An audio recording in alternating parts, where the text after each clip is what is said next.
Someone told me to watch this anime about 17 years old girl who fell in love with her own 45 years old manager. Basically, anime with this kind of escape never ends well. Maybe except smoking with you behind supermarket. But that anime doesn't include high school girl and it's more about working adult. Anyway, I give it a try and surprisingly kind of good because this anime does something that no others anime do.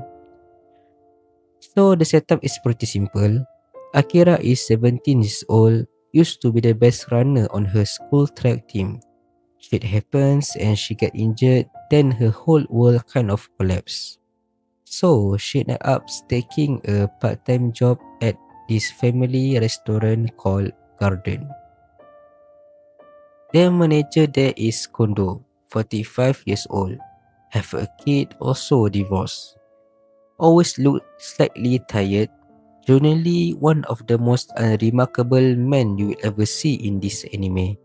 But still, Akira fall for him. Not because he is mysterious, handsome, powerful, or some forbidden fantasy.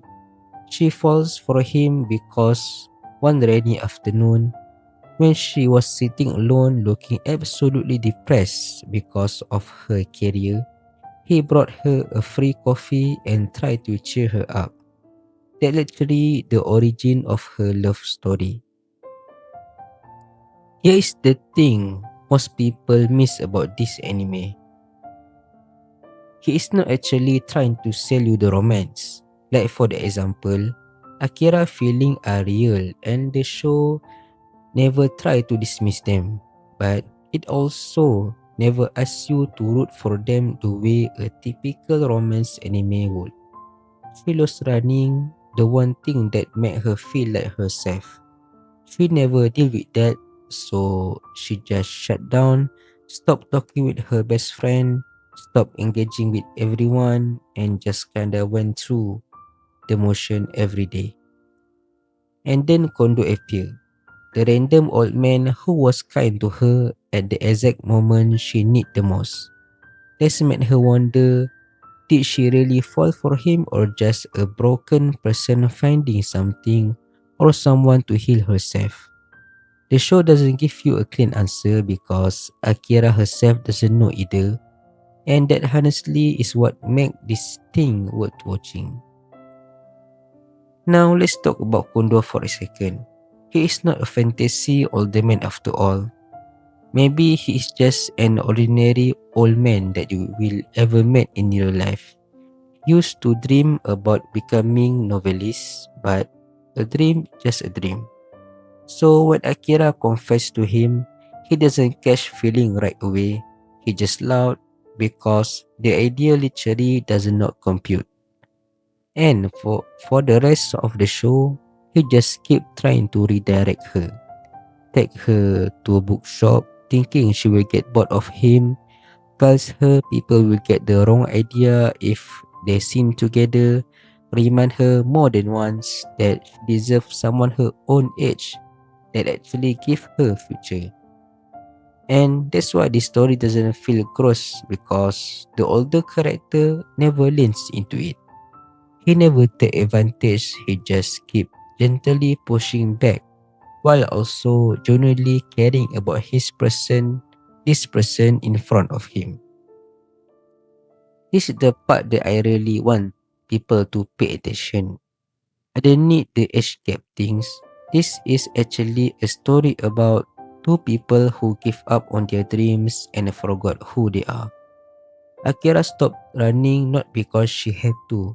Her legs healed fine.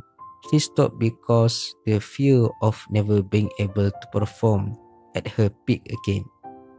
More about psychological than physical. Kondo stopped writing not for any dramatic reason. Life just happened.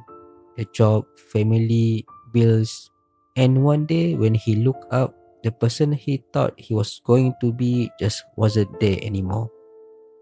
Both of them living smaller than they should be when the story begins. And what they do for each other not as a lover, Just two humans who stumble into each other's life, remind each other that there is something worth going back to. They are just a mirror, and the romance is just a vehicle of the entire show.